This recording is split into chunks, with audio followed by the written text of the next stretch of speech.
Howdy, y'all. So, today I wanted to read The 12 Laws of the Universe by Manhardeep Singh. Singh.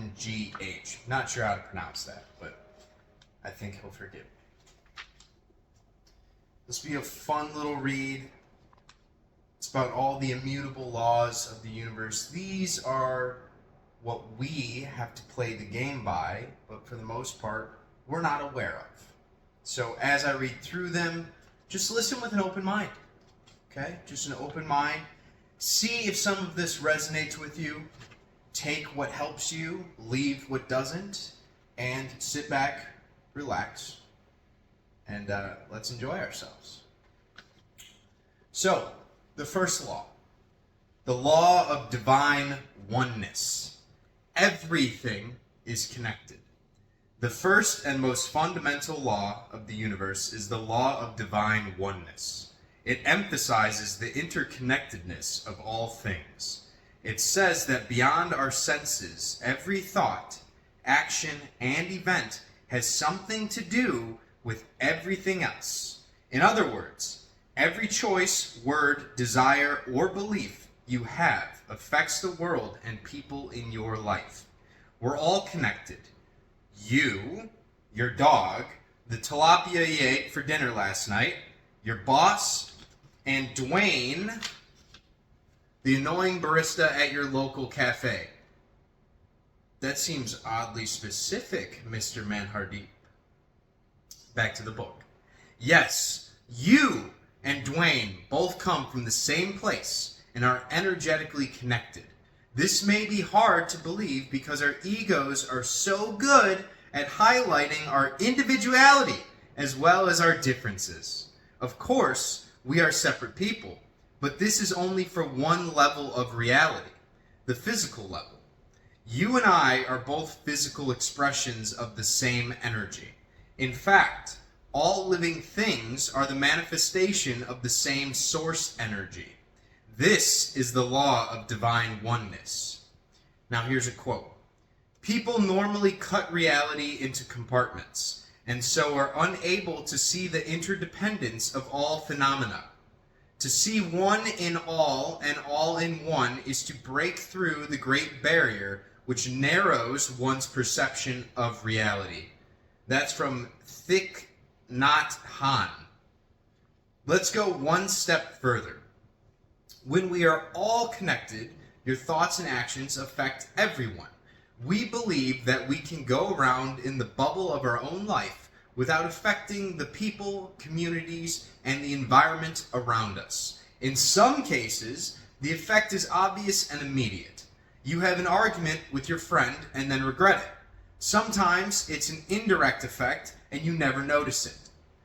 When you hold the door open for a stranger who feels invisible to the world, that simple gesture of acknowledging his presence brightens his entire day. Have you felt this before? Here's another quote. Every single atom inside of you is connected in some way, shape, or form to the rest of the universe you move through. This means that everything we do has a ripple effect and affects not only us, but others as well. Remember that your actions are important. They both matter and make a difference. Everything that exists, seen and unseen, is connected to each other, inseparable from each other to a field of divine oneness. Understanding this law is important. As we do, we will realize that what we think of each other should only be for good. If we think good of others, they will think good of you. It is essential that the thoughts, feelings, and actions be for good, for we reap what we sow. As you gain a fuller understanding of these laws, you will see how they are all related and overlap each other and govern the world we live in. Everything consists of and exists as energy. Your subatomic particles aren't fixed. In fact, particles may be flowing into and out of you now from this page, the sky, the floor, your best friend, and your worst enemy. In other words, there is no separation. Here's an important question to contemplate on. upon. How would you behave if you really knew that you were not separate from the life of your friends, colleagues, and every being that has ever existed? The answer is this: probably differently. Now let's take a deeper look about the understanding of divine oneness. It has many names. People like me call it the source or the world. Wayne Dyer calls it spirit. Some call it energy. Others use the name karma or Buddha. Whatever it is there, and it unites us all. So let's find out how we are connected to everyone else. You were born from another human being. Two, actually. Two people connected and made you. There is no other way to make life. And the two people who made you, another two people had to make them. And the two people who made them took another two people to make them. On and on goes the process. We are all connected somehow through this process. And somewhere, way back there, this process was started somewhere. So this is how we are all connected. You may affirm, but what about being connected to everything else? You are born and you will die. That is inevitable. When you die, you will return to the earth. The Bible says, you are dust, and to dust you will return. We return to the earth. When we die, we become the dust that creates fertile ground in which our food grows and nourishes us. We flow into the water to feed life to plants and other animals. Look at the dust, substances that form fertile soil. The dust that makes the soil on which our food grows and nourishes people. Add water to the equation. The water evaporates and goes up. It turns blue and turns into rain or clouds. All of us are back in the dust that is very important in our lives. We all communicate like this. Why the law of divine oneness is important. Everything is energy.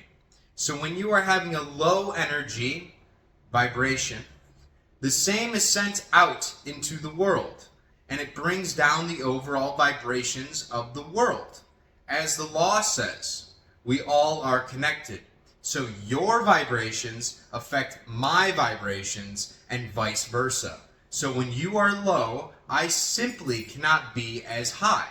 This is because your low and my high will balance each other out somewhere in the middle. A person at low energy can take a lot away from the world. It automatically stops people from being at their highest energy, vibration. It is important to consider that if enough people run through the world with low energy, the world starts to be dragged down. The same applies for the higher energy. If you and I can vibe high through life, we will affect those with lower energy. Our high vibes will come down a bit, but their low vibes will come up. And the higher we can vibe, the higher we can bring up the lower vibes. So the secret to a happy, healthy, wealthy, and fruitful life, better than even you can dream about, is hidden in the vibrations. But not just in your vibrations, in the world's vibrations. Therefore, it is essential to keep the world at a high vibration. This is how we can make this world start doing amazing things. How to use the law of divine oneness. The law of divine oneness isn't something that you apply. Instead, it is more of living with an awareness of we all are connected. Keep this law in your mind when you interact with others. Knowing that you are connected to everyone and everything you interact with, how will you be different? How will you interact?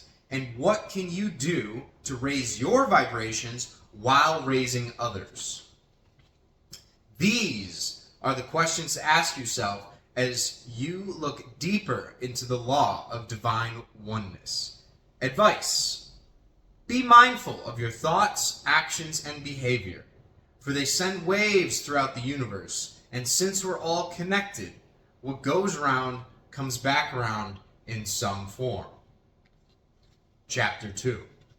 The law of vibration.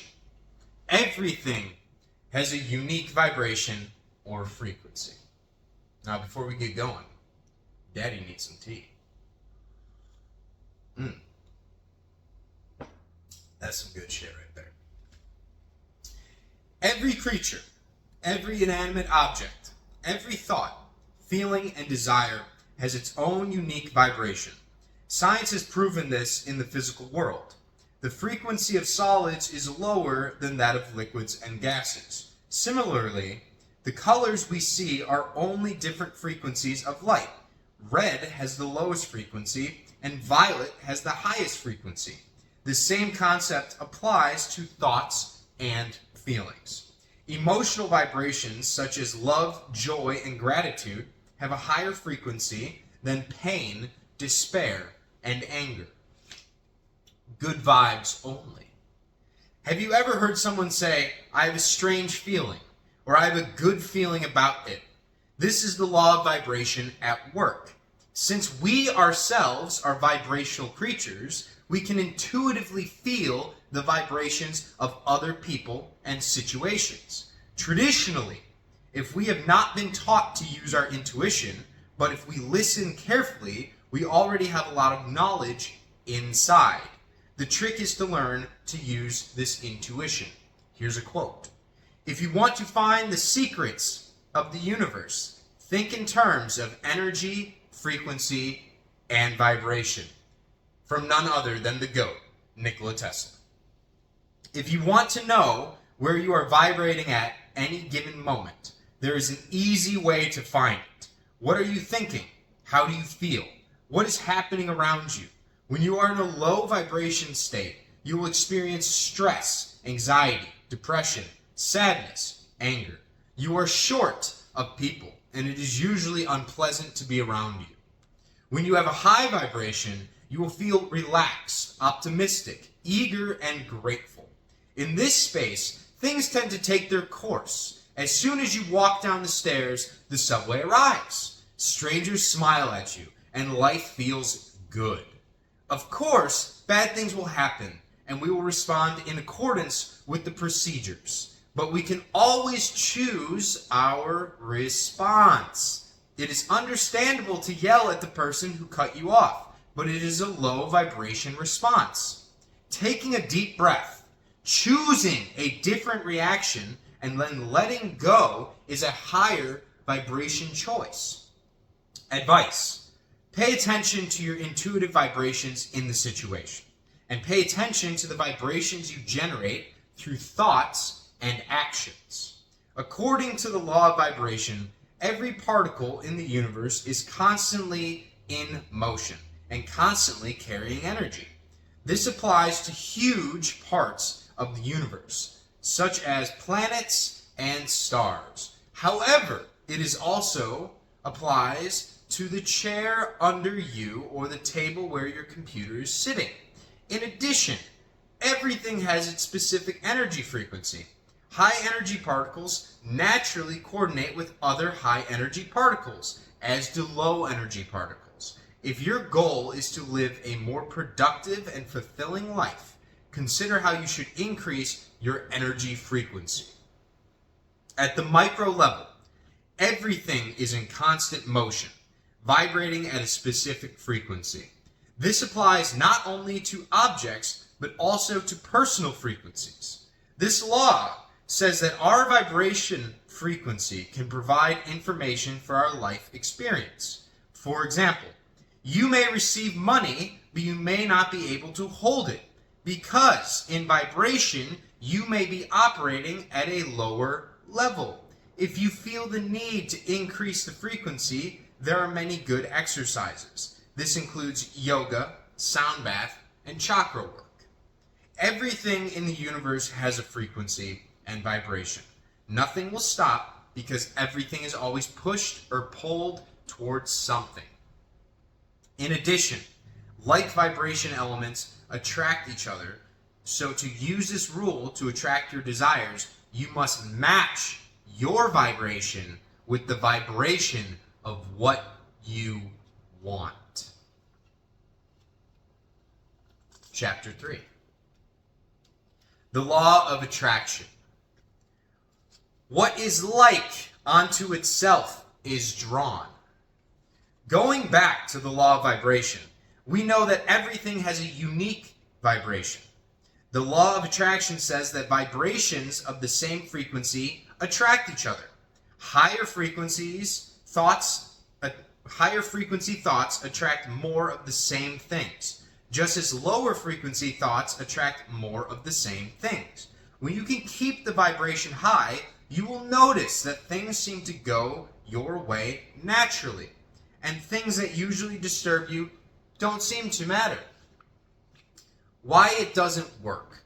Most people like to use the law of attraction to attract things into their lives. A partner, a better job, more money, etc. This sometimes succeeds, but usually it won't. If it was, we would all be living in our dream home and be satisfied with our bodies, but we are not. There are many reasons why people do not find the result from the traditional teachings of the law of attraction. One reason is that they do not realize that there are 11 other laws that could be considered for working with this law. Another reason is that they do not match the frequency of their desires. It is not enough to want it. You need to merge the frequencies you want to get what we vibe, not what we ask for. I'm sure you all know someone who feels deeply this way. Brad wants to attract his dream lover, but he complains that all the good people have already been taken. Anyone? And that dating apps are a waste of time. Brad's suspicion is at odds with the frequency of the love he seeks. Contrary to abundance and love, it exudes a vibration of scarcity and frustration. What he needs to do is to clean up his own personal energy around the theme of love and keep his thoughts and actions aligned with it. Now, this does not mean that he should pretend that he is not depressed. I suggest he should find a way to truly change his path from frustration to love. Advice. You are a magnet, and your experience is the embodiment of the energy you release consciously and unconsciously. Look around and realize that you are attracting the real environment you live in at the moment. As you know, the law of attraction tells us that like attracts like. So in order to have the things you want in life, you have to figure out how to vibrate at the same frequency as the things you desire. The more general lesson here is that being positive, proactive, and loving will bring more of the same things to your life. At the same time, pessimism, fear, and lethargy will cause you to have more negative experiences in all aspects of life. Even today, by choosing to live more positively, you are already using the law of attraction to create a better life for yourself. There is no doubt that the most talked about universal law, the law of attraction, is often used in manifestation. It says that like attracts like, and you will get what you focus on. Not only that, you must also believe that what you are looking for is possible. Let me read that again. Not only that, you must also believe that what you are looking for is possible. Someone in the chat, tell me if that sentence just doesn't quite function there. All right? Similar to the law of vibration in this way, the important thing is to learn to vibrate at a level that attracts what you are looking for. For example, if you want to love but don't give love, then you are sending a message to the universe about your priorities. If you repeat a statement but do not believe what you say, it is useless. When we focus on what we want instead of what we don't want, it will appear in our lives. Science shows that everything in the universe is ultimately composed of energy, vibrational frequency. Quantum physicists have proved that although matter may appear to be solid, when it is broken down into the smallest of components, through a high-power microscope, it ends up mostly in empty space with scattered energy. For us, this comes in the form of thought. The truth or fact that we care about and believe will eventually be embedded in our subconscious and become our vibration. So if we have negative blockages, this kind of vibration is emitted by us. You will see some people walking upright and stand out from the crowd. They really stand out with a positive aura, and everyone feels and wants a piece of it. This does not start from the outside. This is what you resonate internally and then resonate externally. This is the law of vibration in action. Many people are afraid that bad thoughts or low vibrations will destroy their lives in some way because they don't realize it. The law is not a punishment, but a very clear mirror of our self-esteem and mentality. You are surrounded by the results of decisions made in the past, and you are fully capable of making other decisions and appealing to different environments. Chapter 4. Tea time.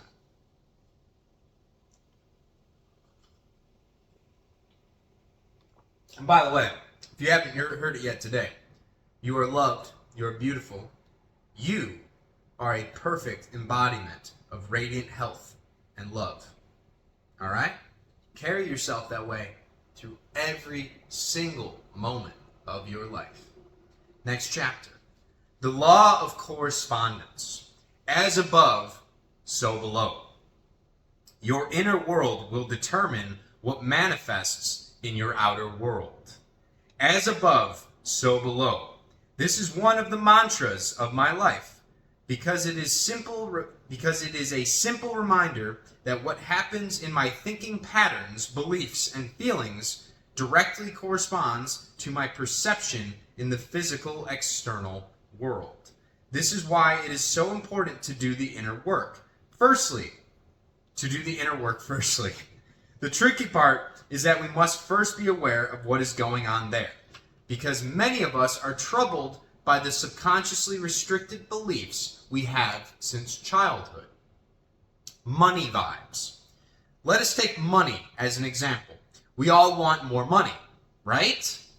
But it is one of those topics that are often entangled with deep-rooted, restrictive beliefs. We want more money, but we never have enough money.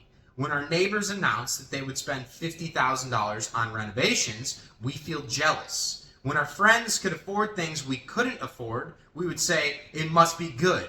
In all these cases, it comes from fear and lack, which is certainly not the vibrations that will attract a lot of cash. If left unchecked, these belief patterns will manifest in our external reality as things like parking tickets, overdue bills, or unexpected expenses. Of course, this only reinforces belief and keeps the cycle going. Here's a quote. You don't attract what you want. You attract what you are. Wayne Dyer. Instead, we must first align ourselves with the inner vibration of abundance, and then the outer reality will begin to respond accordingly. It is certainly not easy when it comes to certain topics that we emphasize, but when it comes to topics with little or no resistance, things change surprisingly fast. Many of us are unaware of our restricted beliefs and the restraints in our vibrations. This is why meditation is very important to help you clear and calm your mind. Advice. If you want to change your external environment, you must do the inner work first. Stand still, clarify, and watch your situation begin to change. As above, so below. The law of correspondence is directly related to the foundational law of divine oneness. The key idea here is that patterns repeat themselves throughout the universe and prominent patterns repeat themselves on small scale too. For example, think of popular examples of spiral patterns. that have reappeared in many parts of the galaxy. Look for patterns in your own life and your thinking, and see how they repeat themselves in other parts of the world. When doing so, consider the types of schema changes you might make and how they will lead to larger scale changes. This law states that patterns are repeated throughout the universe and on a personal level. Our reality is a mirror of what is happening inside us at that moment. Think as above, so below, as within, so without. What is the mantra for this law? It happened for you, not to you. If our lives are chaotic and terrible, it is because we have chaos and fear inside. If our life seems calm and grounded, it is because we feel inner peace. In any worrying situation, it is advisable to ask the situation to show you aspects of yourself and areas that require internal healing. Most people have heard the old adage that our external world is just a reflection of what is happening inside of us. Well, this is the meaning of the law of corresponding. Our reality is the result of our most dominant inner thoughts. For example, we often hear people say, everything spiraled up from that event or situation. This is usually because our minds allow more negative events to occur due to thoughts deep in our minds. If our inner world is full of negative thoughts, then our outer world will become a reflection of our thoughts. But how do we turn our inner thoughts into positive thoughts that attract positive external situations? We just change our paradigm. When you change your paradigm, most of the inner thoughts from your subconscious will change, bringing success, happiness, and positive results to your life. The premise behind the law of correspondence is that our lives are created by the subconscious patterns that we repeat every day, which serve us or stop us. Activate this law by understanding your patterns, which are usually passed down through family ties, and then consciously take steps to break them.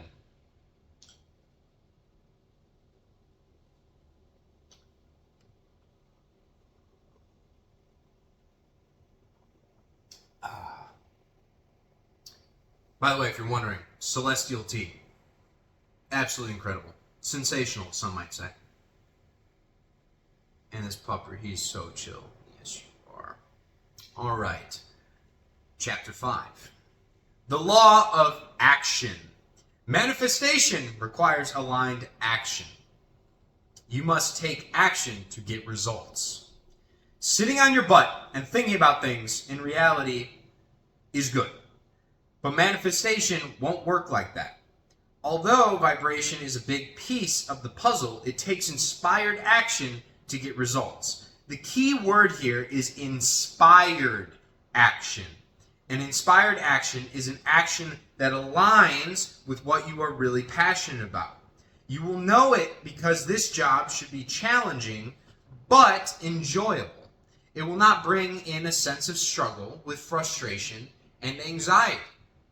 Any successful person will tell you that their success is accompanied by a lot of blood, sweat, and tears. This is not to scare you, but to motivate you.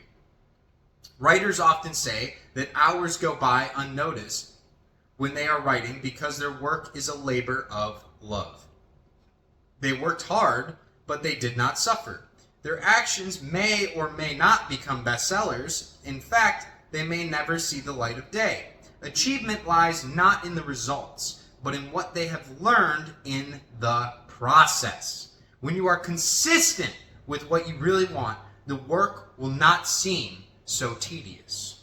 Here's a quote. Your desires are brought to you via thought, and you receive them by deciding to take action.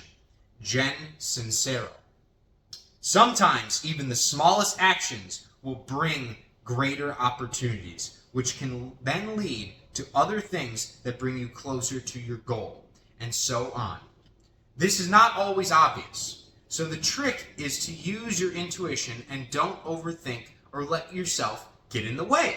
We are conditioned to believe that the results come from hard work, which is true, but we can decide whether this work is a process of struggle or mastery. Advice: take inventory of what you do in your daily life. Do your actions meet your desires? If so, does it feel like a challenge or a struggle? Challenge is good for you, but the struggle is a sure sign that you need to ease up a little bit. Practitioners of the law of attraction often wish they had known the law of action earlier.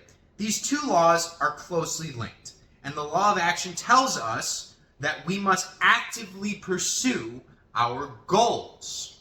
This is an aside from myself, but you can focus in your thoughts and your mind and meditations on what you desire all you want. But the real magic starts to happen in the work that you've been avoiding. I believe that comes from Chris Williamson. All right? Many people think that visualizing goals and developing a positive attitude towards them is enough to use the law of attraction. But you must also take inspiring steps to achieve the goals you want. Whether it is a big step or a small step, it will immediately help you attract the improved relationship, job, or abundance you are looking for. Closely related to the law of attraction, the law of action is all about taking real, actionable steps to invite what we want into our lives. This inspiration often comes from the heart. Here's a quote. Inspired action is that gentle internal nudge. It's not always a plan of action. To practice this rule is to slow down, getting quiet, and creating space for inner guidance. When we put aside the need to organize and control how things work, but are open to all possibilities, it opens up space for new ways to achieve goals that we may not have considered. While the law of attraction is about aligning yourself with what you want, the law of action is about taking action to accomplish what you want. Therefore, you can certainly create a vision board, but it is more important to take practical steps to bring yourself closer to your vision.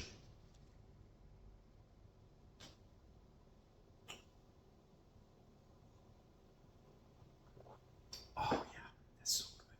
So good. The law of cause and effect, chapter 6. Every action has a consequence. The principle that one's intentions and actions influence one's future is so omnipresent that it appears in many other spiritual traditions. Karma is a popular example. I believe that almost all cultures in the world have some form of you reap what you sow, or what goes around comes around. In their lexicon, going back to the first universal law, we know that everything we think or do is not in isolation because we are all connected energetically. Whether it is good or bad, our thoughts and actions will eventually be reflected back to us in some way. Here's a quote. Shallow men believe in luck. Strong men believe in cause and effect. Ralph Waldo Emerson. If you want to be loved, love the people around you. If you want abundance, give generously. If you want to live a healthy life, you must eat well and exercise regularly. If this is so simple, why do we have a hard time with it? I think the awareness of our actions, thoughts, and intentions have a lot to do with this. When it comes to our ideas, we are often in a self-driving state, so we don't realize that there is an opportunity to update them for more favorable results. Awareness is key. The problem is that we are not always aware of our thinking patterns, and then we want to know how the situation ultimately happened to us. Screaming, "Why me?" is a low vibration victim mentality. And if it is not controlled, it will continue to provide an experience that makes us feel victimized instead of, "Why me?" Take a deep breath and ask a more empowering question.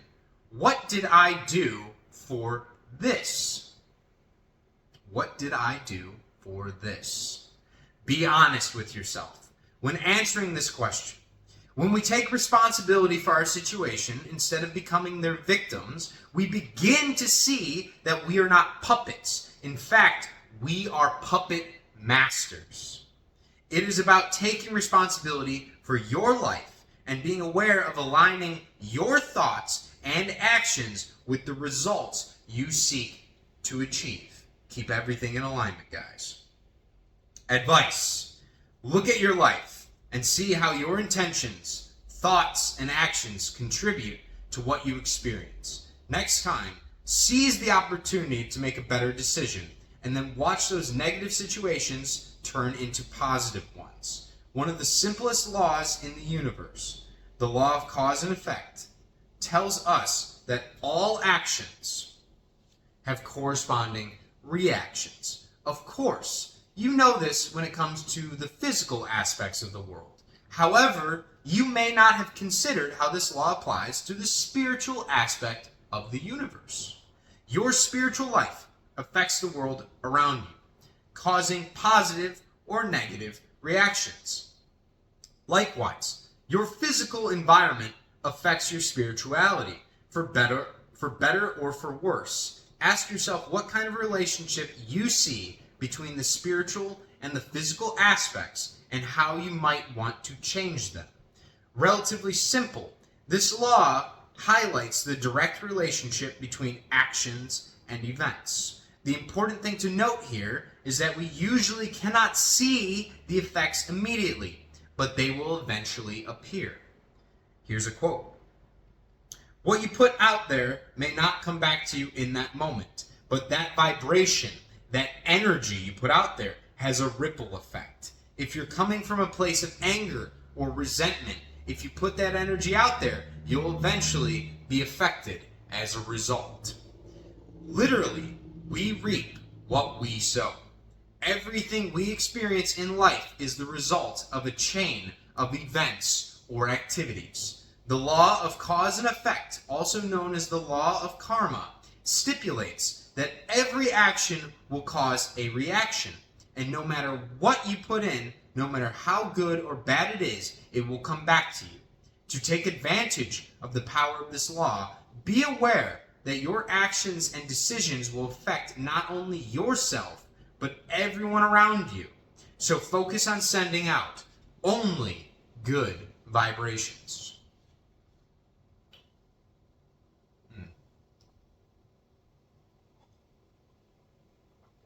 God, what a good book, right?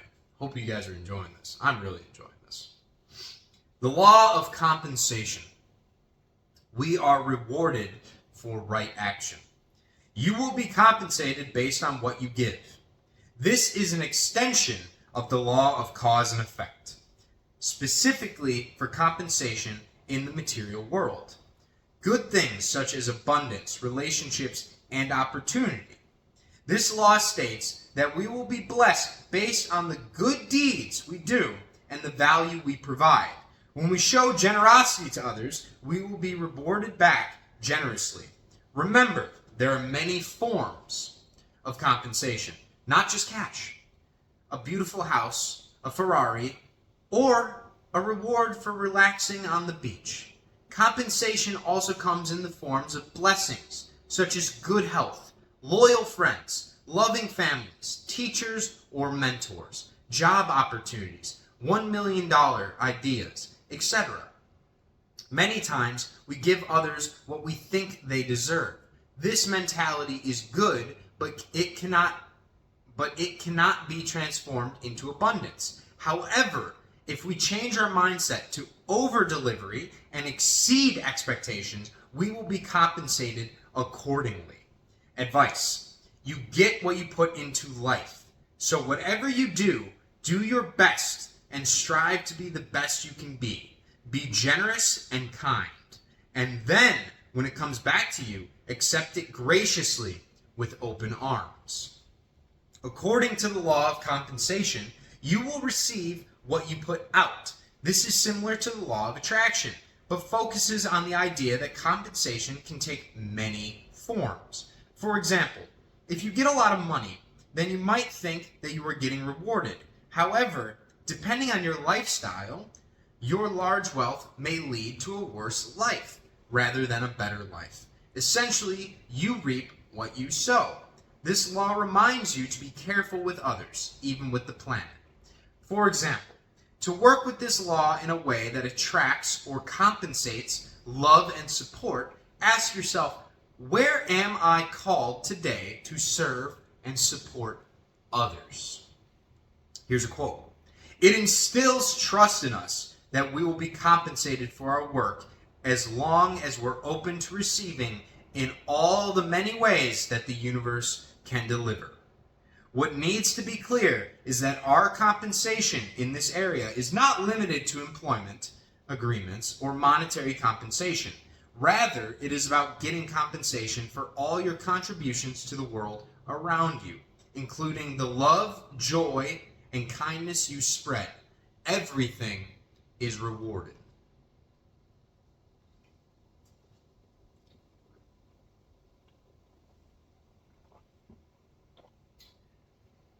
Here's a healthy reminder.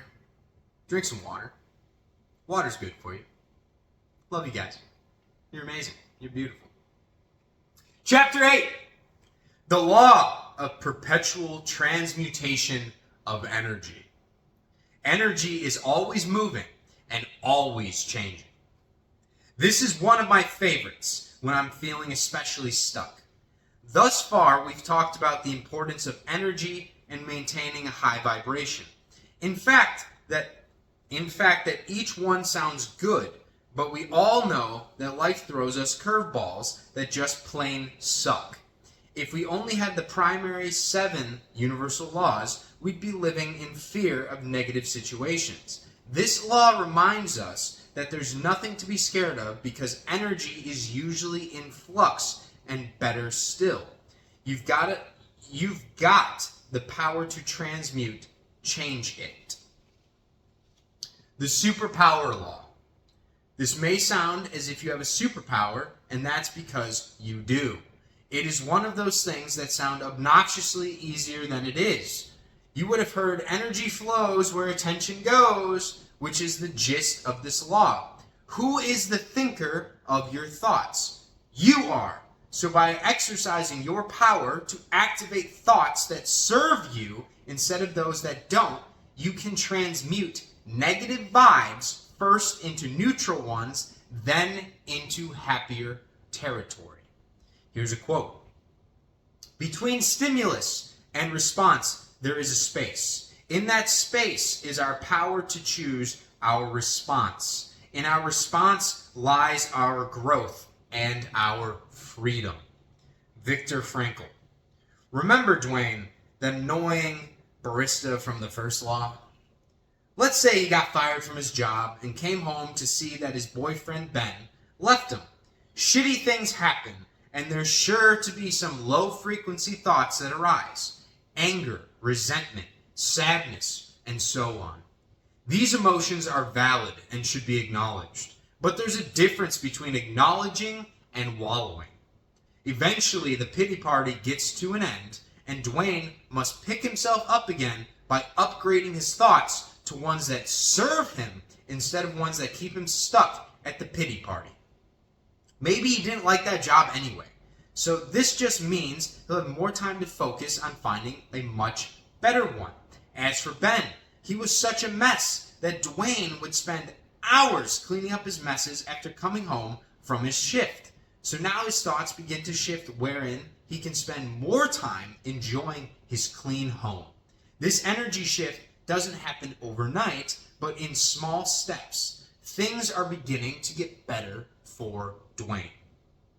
Advice. You always have the ability to trigger positive change in your life by choosing a better feeling thought in any given situation. Be aware of the stories you tell yourself and upgrade them into ones that get you closer to where you would like to be instead of keeping you stuck where you are. The law of perpetual transmutation of energy states that everything around us is in constant flux. You can't see all of the changes because many of them exist at the cellular or atomic level, but they keep going. I think that's supposed to be irregardless. The reason that it is so important to be aware of this law is that it helps you see how you have the ability to trigger positive change. Specifically, how high vibrations can trigger improvements in low vibrations. For instance, if you are vibrating at a low frequency, exposing yourself to the high frequency of a cheerful, encouraging friend will naturally trigger energy transmutation in you. This law states that on an energetic level, everything within the universe is continually evolving or fluctuating.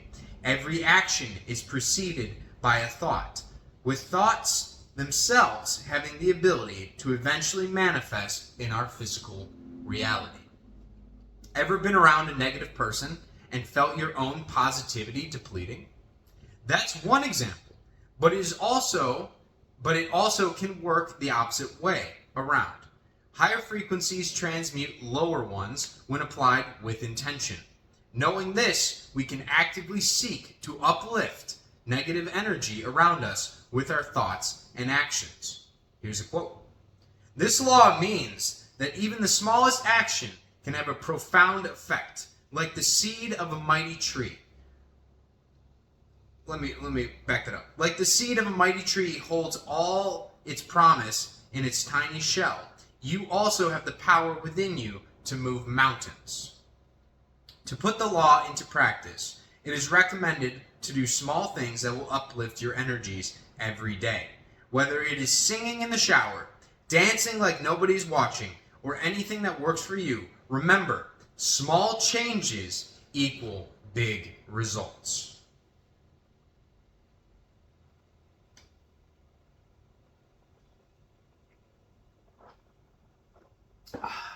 God bless.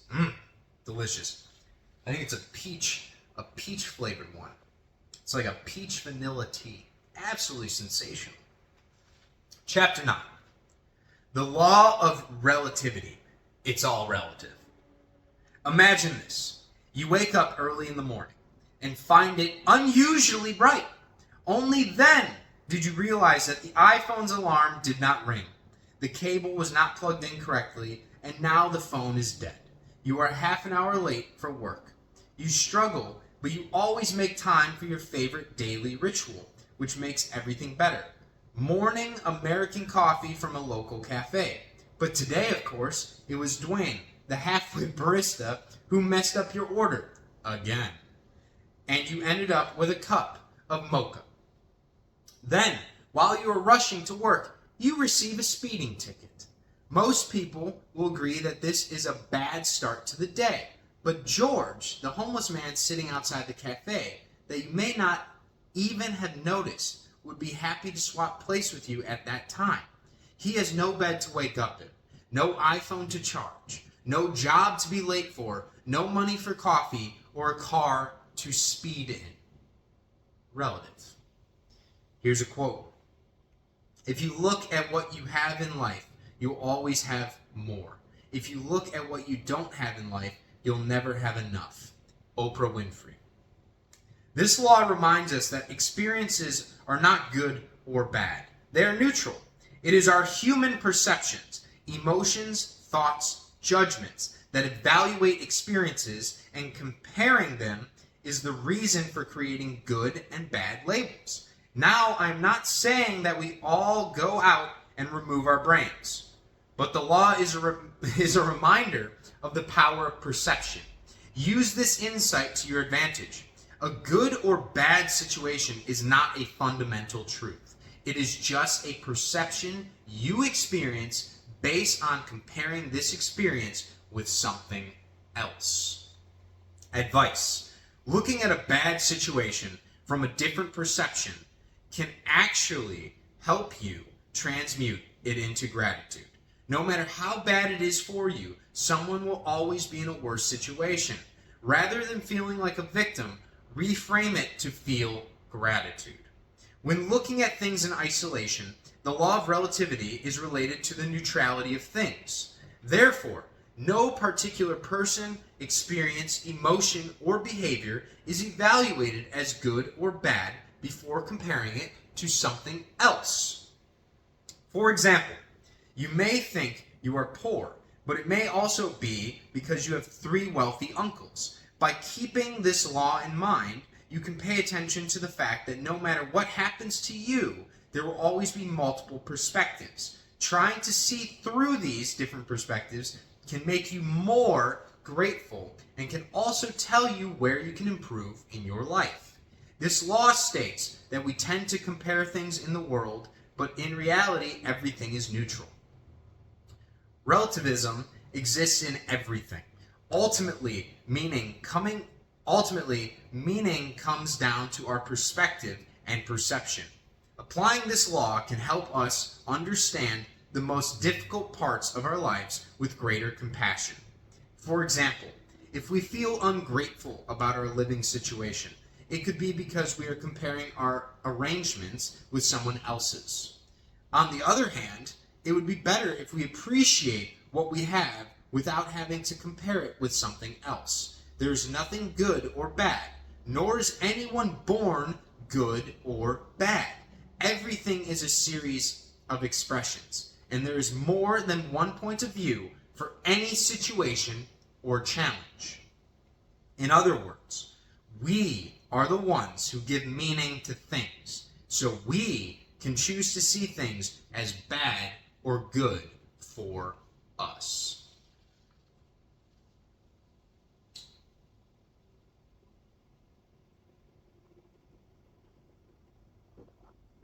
Yeah, you zened out, bro? I feel you, my guy. Yes, little cute pupper. Chapter 10. The law of polarity. There are 2 sides to everything. Everything has an opposite on the same continuum. How would you know what heat is if you didn't experience cold? How would you know the feeling of joy if you never felt sad? You need one to experience the other, and this is the essence of polarity. So let's take a moment to be grateful for the bad things in life that allow us to experience the good things. I live in a climate where we have cold and dreary winters. Same, Illinois. But I have learned that this is what makes the joy of spring such a wonderful experience, and what makes me love and appreciate hot, sunny days even more. Here's a quote. All truths are but half-truths, and every truth is a half false. There are 2 sides to everything. Opposites are identical in nature, yet different in degree. The Kabbalion. We can apply the same concept to our emotions. Through the despair of losing a loved one due to illness, we can learn to appreciate our health instead of taking time with family and friends for granted. Without sadness, how do we know what happiness is like? Without one, the other ceases to exist. All our human emotions are part of the human experience and serve a greater purpose, whether they feel good or bad. Since all points on the emotional continuum are necessary to provide a complete life experience, we can accept that negative emotions have a purpose. If we are angry, sad, or depressed, this is a valid emotion with a reason. What does it teach you? We tend to resist and suppress these emotions because they don't feel right. However, once we go beyond this point, there will be some important information that will help in our emotional and personal growth. Advice. Negative emotions are inevitable, but necessary. Without them, we would not know what positive emotions are. The goal is to accept the emotion, and instead of focusing on resisting it, accept it and focus on how it can help you move on. When considering the law of polarity, the most important thing to remember is that absolutely everything has an opposite, and it is the existence of these opposites that allow us to understand our lives. Therefore, when you experience some difficulties, it will help you to truly appreciate the good developments ahead. And for everyone listening, only good things are coming to you. I want you to affirm to yourself that everything is working in your favor, even the bad things. It's all perspective. All right, be grateful for the valleys because they give you the love for when you hit that peak in your own life. Now back to the book. By remembering this regularly, you can improve your ability to be resilient during difficult times. For example, although a bad breakup is painful, it will teach you what does not work for you in a relationship and help you find what works in the end. This law says that everything in life has an opposite, good and evil, love and fear, hot and cold. The key is to understand that these are two sides of the same coin. Use this mantra to work with this law. All contrast brings more clarity. If you are faced with a difficult situation like a breakup or a health issue, for example, tune in to what the opposite looks like, which may reveal a new perspective or lesson. This law can play a big role when you study its meaning. However, in the simplest terms, everything has two opposing parts. For example, low and high, slow and fast, white and black. Confused? I know this can be very intense. But think of it this way.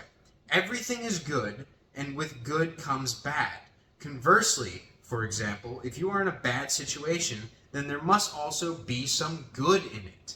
Whether it's from what you learned from the situation or what happened after the incident, nothing is completely wrong, no matter how you look at it. Everything has an opposite side. If there is an increase, there is also a decrease. If there is a light, there is also darkness. It cannot exist without the other. Experiencing these polarities is part of the human experience. They also help us learn from our mistakes and help us identify what we don't want so that we can be more aware of what we do want. And that helps us push into alignment to take action.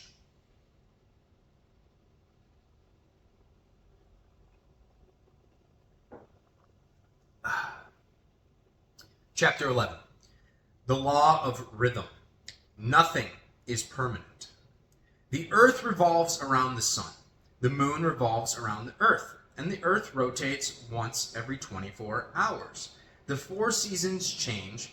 The tide ebbs and flows. Day turns to night and becomes day again. These are expressions of rhythm for thousands of years. Energy is always moving, and these movements create cycles and patterns. We have seen such examples in the stock market, socio-political tendencies, and life circles. Each stage has a different purpose and function, but together they are essential to the overall situation. Here's a quote. To be interested in the changing of the seasons is a happier state of mind than to be hopelessly in love with the spring. George Santayana. Rhythm is everywhere. We tend to stick to a certain stage without understanding the overall situation.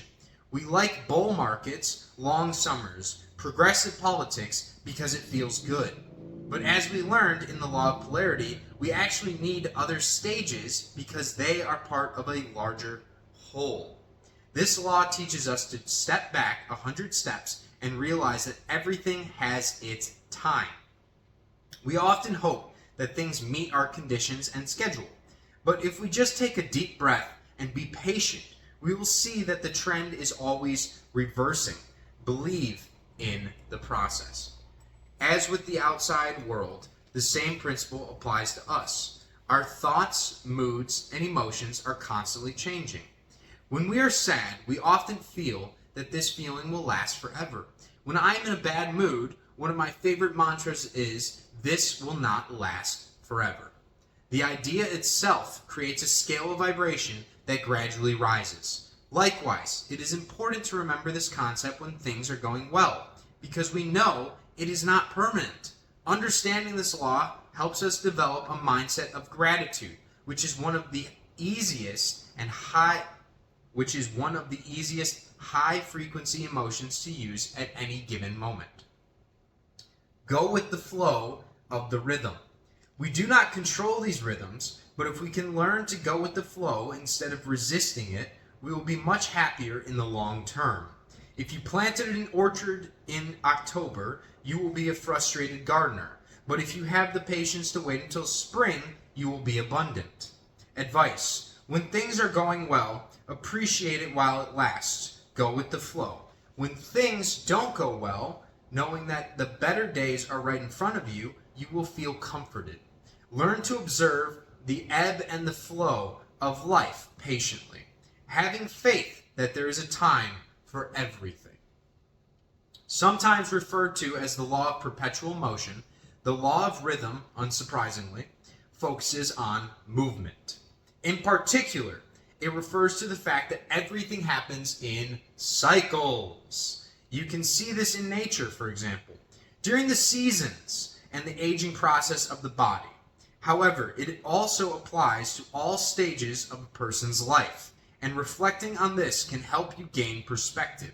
Today's season may be good, but nothing is permanent. So enjoy it while it lasts. Or you may be in the negative part of the cycle now, but this may be preparing you for the boom in next month's cycle. The cycles are a natural part of the universe. Physically, you can think of the seasons on Earth. In our own lives, we can remember that integration is as important as growth. We hope we are in a particular way all the time, whether we are thinking about our health or productivity, but this is not sustainable. Take note of your internal rhythms and try to work with them instead of fighting them. Do you feel deteriorated? Maybe it's better to give yourself a little rest instead of powering through. This law follows the law of polarity very well. This law states that the energy of the universe is like a pendulum. If something swings to the left, it must swing to the right to balance. It is like a dance, swinging, swaying, and flowing. If you think about it, everything is growing or dying. This comes from the vibrations and rhythms produced by cycles, phases, and development patterns. Once you understand how to use this law to your benefit, you will master the techniques to allow flow and balance. You will understand how to rise on negative cycles, to never be overexcited, or allow negative situations to penetrate your conscious mind. The key to success in mastering this law is to know how to maintain a balance. Take a moment to think about this. How can some companies thrive in a recession while others fail? Is it luck or their ability to overcome negative situations and see opportunities?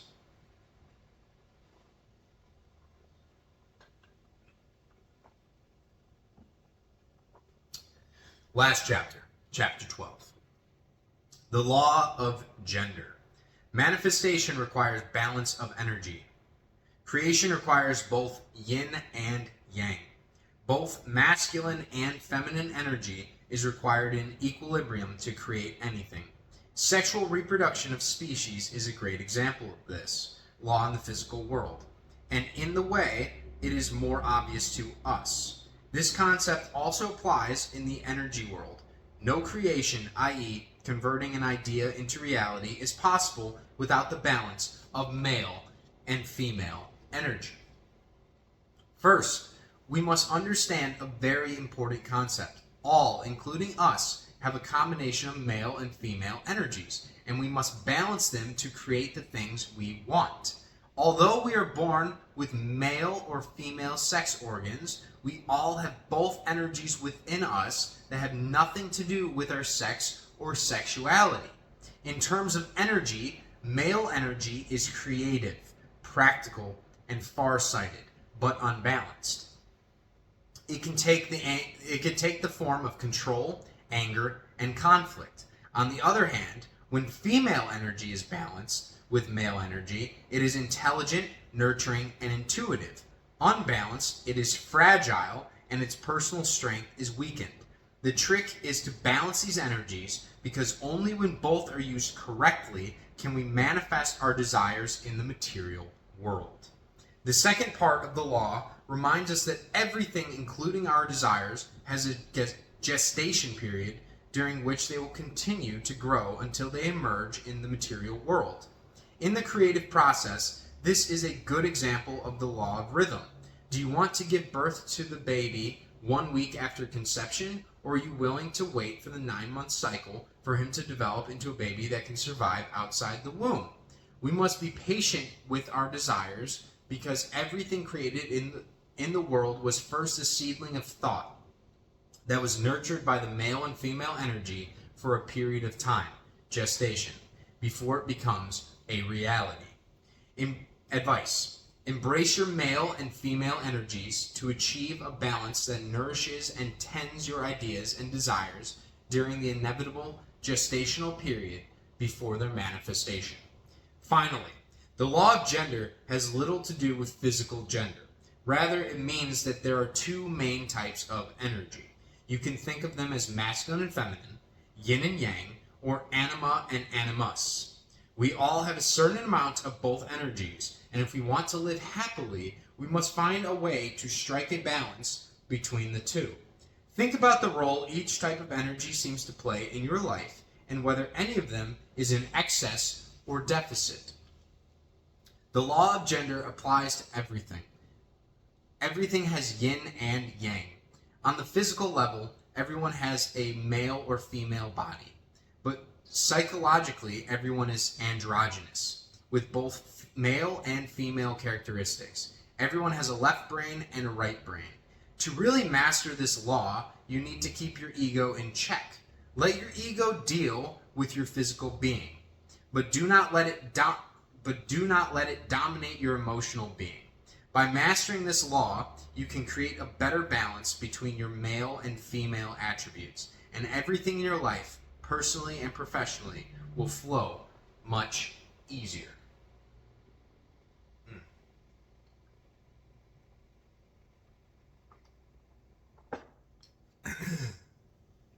Time for the conclusion. Putting it all together. There you have it, the 12 universal laws.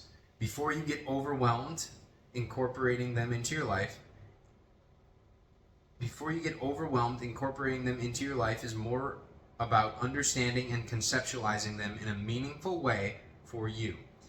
They don't have to be analyzed. Just understand the concept and keep in mind to learn how to use them in everyday environments. Now that these laws have been introduced to you, they are likely to appear in your life over and over again. Again, this was the 12 Laws of the Universe by Manhardeep Singh. Hope you guys enjoyed. I loved reading it. So comment below, and see you guys around. Yeah, having a good one.